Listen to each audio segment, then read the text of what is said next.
बड़ी खबर इस वक्त लखनऊ से आ रही है, जहां एयरपोर्ट का रेडियो फ्रीक्वेंसी सिस्टम खराब हो गया है। सभी विमानों की उड़ानें रद्द कर दी गई हैं। अब तक 16 विमान लैंड नहीं कर सके हैं। एयरपोर्ट अथॉरिटी समस्या सुलझाने में जुटा हुआ है।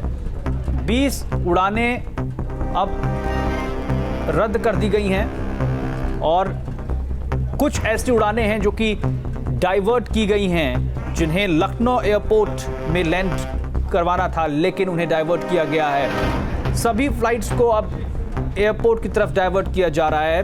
अनिल हमारे साथ जुड़ रहे हैं लखनऊ से। अनिल, क्या अब एयरपोर्ट अधिकारी कुछ बता रहे हैं कि आखिर कितना और वक्त लग सकता है इस समस्या को सुलझाने में? वहां पर तमाम पैसेंजर्स हैं, उनकी दिक्कतें बढ़ रही हैं लगातार, उनको कोई जवाब नहीं दिया जा रहा था। तो अब क्या कुछ खुलकर सामने आ रहा है कि क्या टेक्निकल स्नैग है, वो दिक्कत क्या है जिस वजह से इतनी बड़ी परेशानी आई है, और इसमें सुधार में कितना वक्त लगेगा? जी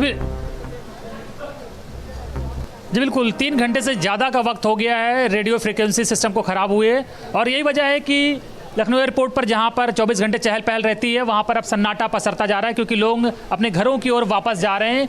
क्योंकि ऐसी खबरें आ रही हैं कि इसको ठीक होने में अब 24 घंटे से ज़्यादा का वक्त लगने वाला है। इंजीनियर्स लगातार काम पर जुटे हुए हैं, कानपुर से भी इंजीनियर बुलाए गए हैं और एयरफोर्स की भी मदद ली जा रही है इसको सुधारने में, लेकिन सुधरता हुआ नहीं दिख रहा है ये रडार सिस्टम। और यही वजह है कि फ्लाइट जो है कैंसिल हो रही है लगातार। 20 से ऊपर आंकड़ा पहुँच चुका है फ्लाइट जो कैंसिल हुई है। मुसाफिर लगातार हलकान हो रहे हैं। कुछ लोगों को यूएस जाना था, कनाडा जाना था, इंटरव्यू के लिए इंडिया की अदर सिटीज़ में जाना था, वो नहीं जा पा रहे हैं, तो बहुत ज़्यादा परेशान है। हमारे साथ 2 मुसाफिर हैं। इन्हें ये कानपुर से आए थे, दिल्ली की फ़्लाइट इन्हें पकड़नी थी, अब इन्हें वापस कानपुर जाना पड़ेगा, वहाँ से ट्रेन लेनी पड़ेगी। क्या आप निकले थे तो कुछ इन्फॉर्मेशन दी गई थी आपको कानपुर से? जी नहीं, इन्फॉर्मेशन कोई भी नहीं मिली थी एयरलाइंस की तरफ से भी। अगर मिली होती तो कोई भी कानपुर से वापस यहाँ के वापस नहीं जाना चाहेगा। लखनऊ से ऑप्शंस कम मिल रहे हैं अभी, टैक्सी भी काफ़ी चार्ज कर रही है यहाँ से, रेट अपने हिसाब से, तो मुश्किल तो है। लेकिन अब वापस कानपुर जाके ही फैमिली रिलेटिव के पास रहेंगे कहीं, और वहाँ से फिर ऑप्शन देखेंगे, कोई ना कोई ऑप्शन मिलेगा, बस का, वॉल्वो का, जो भी ऑप्शन मिलेगा। बिल्कुल, एक लेडीज़ मुसाफिर भी हैं, इनकी भी प्रॉब्लम बढ़ गई। मैम, आप कहाँ से आई थी, अभी आपको कहाँ जाना है? सर, हम दिल्ली से आए थे एक वर्क ट्रिप के लिए, और अब वापस दिल्ली जाना था। 8:50 PM की फ़्लाइट थी मेरी इंडिगो की, वो तो कैंसिल हो गई है, और अब ट्रेन ऑप्शंस देख रहे हैं। इस सर्दी में ट्रेन से सफ़र करना आसान नहीं होगा, और टिकट भी आपकी कंफर्म बिल्कुल नहीं मिलने वाली है। नहीं सर, बिल्कुल भी नहीं है। तत्काल में देख रहे हैं, and I am asking my agents and my cousins and everybody to just look up options. अब देखते हैं क्या मिलता है। अभी तो यहाँ पे खड़े होकर कुछ भी नहीं है मेरे पास इस समय। कहते हैं कि आपकी यात्रा मंगलमय हो, तो मंगलमय यात्रा पे निकली थी, फिलहाल मंगलमय तो नहीं रही? नहीं सर, बिल्कुल भी नहीं है। सारे प्लान्स इस समय मतलब बेकार हो चुके हैं, और काफ़ी रीअरेंज करना पड़ेगा। सो या लेट्स सी। तो ये हालात हो गए हैं। और सबसे बड़ी खबर जो कि इन्होंने बताया है कि यहाँ के टैक्सी ऑपरेटर्स हैं, वो भी अब इस हालात का फ़ायदा उठा रहे हैं और डबल और ट्रिपल चार्ज कर रहे हैं लोगों को लखनऊ एयरपोर्ट से वापस उनके शहर तक ले जाने के लिए। तो ये हालात हो गए हैं फिलहाल लखनऊ एयरपोर्ट पर। अनिल, जो डोमेस्टिक फ्लाइट्स हैं, चलिए उनकी तो बात अलग है, लेकिन जो इंटरनेशनल फ्लाइट्स हैं, अमूमन जब रद्द होती हैं, डिले होती हैं, तो अकोमोडेशन भी प्रोवाइड की जाती है एयरलाइन कंपनी से। तो जो इंटरनेशनल फ्लाइट्स हैं, उनके बारे में क्या जानकारी है? क्या उनके पैसेंजर्स को कोई रहने की जगह और वहां पर व्यवस्था दी जा रही है?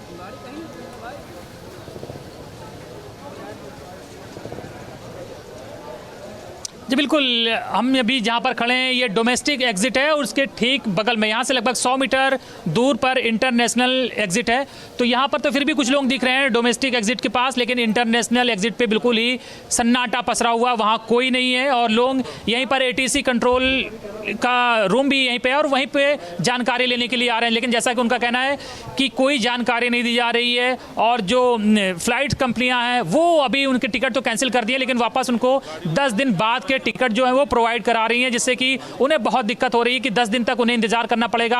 अपने लोगों के पास जाना था, जॉब पे जाना था, रिश्तेदारी में जाना था, तो अब 10 दिन बाद इनको कोई फ्लाइट मिल पाएगी। तो ऐसे में मुश्किल बढ़ी है, और अब टिकट के पैसे वापस किए जा रहे हैं। और फिलहाल ये कोई जानकारी नहीं कि किसी को होटल में ठहराया जा रहा है, क्योंकि फ्लाइट ऑपरेटर्स का कहना है कि दिक्कत उनकी तरफ से नहीं है, एयरपोर्ट अथॉरिटी की ओर से है। तो ऐसे में वो मुसाफिरों का जो खर्चा है वो वहन नहीं करेंगे, उनके टिकट के पैसे सिर्फ उन्हें वापस कर देंगी। जी, लेकिन जैसा कि आप बता रहे हैं कि यहाँ पर जो टैक्सी वाले हैं वो भी अब ज़्यादा चार्ज करने लगे हैं, जबकि यहाँ पर प्रीपेड बूथ है टैक्सी के लिए भी।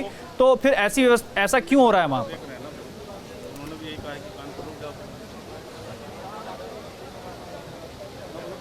बिल्कुल, ये अक्सर देखा गया विडंबना ही है कि जैसे ही कोई मुसीबत पड़ती है किसी के ऊपर या कोई आपातकाल जैसे हालात होते हैं तो लोग उसका फ़ायदा उठाने में भी जुट जाते हैं। तो वही कुछ यहाँ एयरपोर्ट के टैक्सी ऑपरेटर्स भी कर रहे हैं और अब उनका कहना है कि भीड़ ज़्यादा है, जाने वाले लोग ज़्यादा हैं, ऐसे में अब उनके पास एक मौका है कि वो डबल और ट्रिपल चार्ज कर सके और यही काम फिलहाल टैक्सी ऑपरेटर्स यहाँ पर करते हुए दिख रहे हैं। जी, और तो जो एयरपोर्ट अथॉरिटी है वो उसके अधिकारी कुछ जवाब दे पा रहे हैं? रडार सिस्टम में जो प्रॉब्लम आई है उसको दूर करने में कितना और वक्त लग सकता है? आप बता रहे हैं कि एयरफोर्स की टीम भी लगी हुई है उसे ठीक करने में, और जहां तक लखनऊ एयरपोर्ट की सवाल है तो बहुत ज़्यादा आधुनिक नहीं कह सकते हैं अगर उसकी तुलना की जाए बाकी एयरपोर्ट से देश के, तो ऐसे में समझा जा सकता है कि दिक्कतें बढ़ सकती हैं और उसमें सुधार में समय लग सकता है।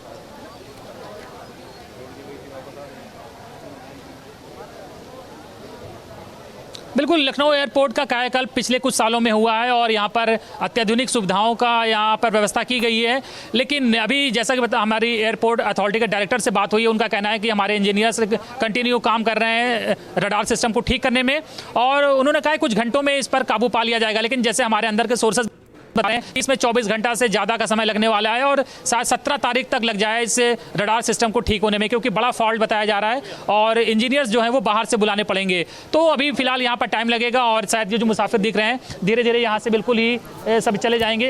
हमारे साथ कुछ और मुसाफिर, उनसे बात कर लेते हैं। आपको कहाँ जाना था या किसी को लेने आए थे? अच्छा, यहीं के हैं। तो टैक्सी चलाते हैं, हाँ टैक्सी चलाते हैं, टैक्सी ड्राइवर मिले, ऐसी खबरें आ रही हैं कि टैक्सी ड्राइवर्स मौके का फ़ायदा उठा रहे हैं और डबल ट्रिपल चार्ज कर रहे हैं? ऐसा कुछ नहीं है सर, सब खड़े हैं, कोई ऐसी सवारी भी नहीं मिली। 300 रुपये 4 बाग का लिया जा रहा है, तब भी सवारी नहीं मिल रही है कि चला जाएगा घर। लखनऊ से बाहर का ज़्यादा चार्ज कर रहे हैं? कहीं भी नहीं किया जा रहा। 12 रुपये पर किलोमीटर इनोवा का। फिलहाल अभी टैक्सी ऑपरेटर डिनाई कर रहे हैं, लेकिन एक मुसाफिर ने जैसा कि भी हमारे साथ खड़े होकर ये आरोप लगाया था कि चार्ज ज़्यादा लिए जा रहे हैं। तो ऐसे में ये फिलहाल तो मानना मुश्किल है कि सही कौन बोल रहा है और गलत कौन है। चलिए अनिल, बहुत शुक्रिया इस तमाम जानकारी के लिए। तो फिलहाल जो जानकारी मिल रही है 17 तारीख तक प्रॉब्लम ठीक हो सकती है, ये भी एक इंफॉर्मेशन यहाँ पर सामने आ रही है। अब दिक्कतें यहाँ पर मुसाफिरों की बढ़ी है और कई पैसेंजर लौट चुके हैं अपने अपने घरों की तरफ।